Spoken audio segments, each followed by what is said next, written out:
Well, Russ, when we spoke last week, you said Leamington was likely to be a bit of a battle, and it sounds as though it turned out that way. Yeah, it was a tough game for both teams. I think a draw was probably a fair result. We controlled it in many parts, but without really penetrating. So that was a disappointing thing on the afternoon. Defensively solid, but they could probably say the same. Has that been a bit of a feature, really? I mean, look at the goals scored tally, something we mentioned before, really. You've clearly got quality here, and yet you haven't got that many goals this season. Nah, well, you ask the same question every week. Yeah, it is a problem. If we'd scored probably 10 more goals, we'd probably be in and around the playoffs. We haven't. It's not just the front men; it's how we create as well, and set pieces. We just seem to have a lack of goal scoring throughout the team at the moment, and it's costing us. It's costing us big points, but at the same time, you still have to do the other side right. Because at the moment 1-0 could easily be the winning scoreline. So we can't bank on clean sheets every week to win games, but at the moment you just got to keep churning them out, and defensively we're sound. Nonetheless, you must feel after the Christmas run against Hereford and then the Leamington game where you were solid that maybe things are on an upward curve now.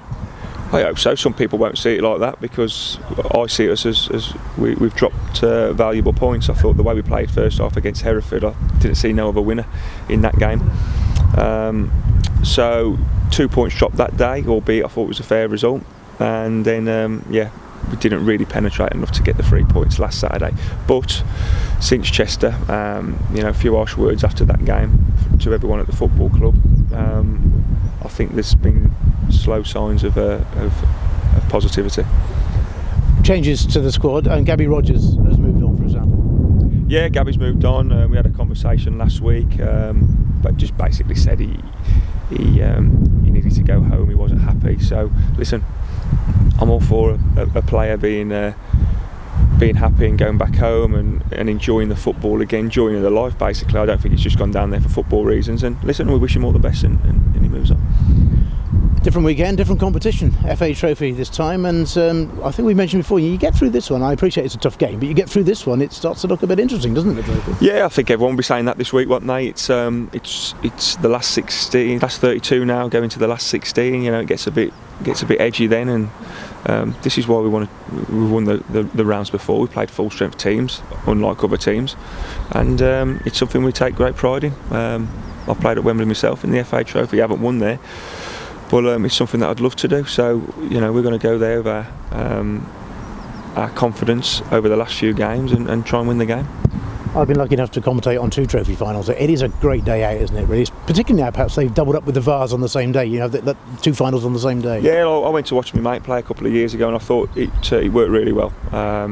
Good buzz around the place. Obviously, 4 clubs cheering everyone on, and it was a great feel. And listen, I'd love to be part of that. We're a million miles away from that at the moment, but we can only try and win the next game as of Dorking, and if we do win that, then we'll start to get a little bit excited. But listen, we're going against a National League team who have done really well. They're consolidated really well, and by no means it's got to be an easy game. It's a slightly different dynamic, I suppose, really, because realistically you go there as underdogs. A, you're away. B, they're a higher graded team, and C, you're on a 4G pitch, I think, as well. So it could be argued you go there as underdogs in this one, whereas perhaps in league games very often, given your cup former last season, people look at Harriers as being a big club. So is it a different dynamic?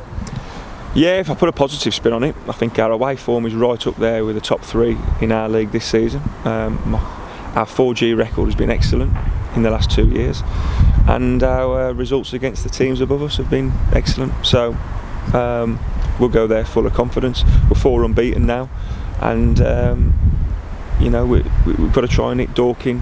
Are they vulnerable? Will they make changes after the results they've had? Maybe, but I'm also wary of how teams who have heavily been defeated in the last 2 games come out. Yes, I was going to mention they haven't been on the best of form in recent matches. No, but then obviously he's going to make changes, and those players are going to want to prove themselves. So you always come out fighting when you're stuck in a corner, don't you? So that's what we're expecting on Saturday. When we spoke last week, you told me Joe Leasley was due to have a scan at that point, although you said it wasn't looking too good. Have you had the results of that yet? Yeah, we have, and it said 12 weeks, so he might be ready for the last game of the season, all being well. So let's be honest, realistically, we're probably going to lose him for the rest of the season. It's a shame. He doesn't need surgery, which is great, but yeah, it's disappointing for the football club, but he will contribute big time from now to the end of the season. And that night, Percival and Alex Penny have been back in training. I think certainly Alex Penny has. Are they close to coming into consideration? Yeah, both were penciled in for Stourport on Tuesday. So with the game being called off, it probably just gives them an extra 7 days on the training ground. Whether they're involved on Saturday, I'm not sure yet. But again, they'll be pending to play Stourport next Tuesday in the Senior Cup. Does the fact it's on 4G, is that consideration in them coming back? Because obviously it is a different surface. Possibly. You have to go off the player in these situations. We are training on 4G over the next couple of days, so we'll get a feel for it. It is a different surface, but that's part of the game nowadays. There's so many facilities out there which you have to train on. You've got to think about it, but also you've got to put it in the back of your mind as well. And final point, you've strengthened the squad, or you're about to strengthen the squad with a loan signing. Tell us about that. Yeah, well, young Joe McGlynn, he's been highly recommended, and we've seen him a couple of times from Burnley. Tough centre forward, and got a good experience at the levels. And spoke to Charlie Adam about him, and really excited to have him from the end of the season. He's quick, he's strong, he's powerful, and he's got to complement what we've got up front. And he knows we've been lacking goals this season. Hopefully, we can be the one who takes that in his stride. Yeah, it's good to be able to freshen things up again, isn't it, really? Yeah. And listen, I don't think everything's finished yet. We over the last couple of weeks, we've lost a couple of lads on loan. We'll put a couple of lads on loan. Lost a couple of lads. Lost Joe Leasy with the injury, so the squad has gone really tight again. We've got 21 games now, including the cup, and we've got to give it everything from now to the end of the season.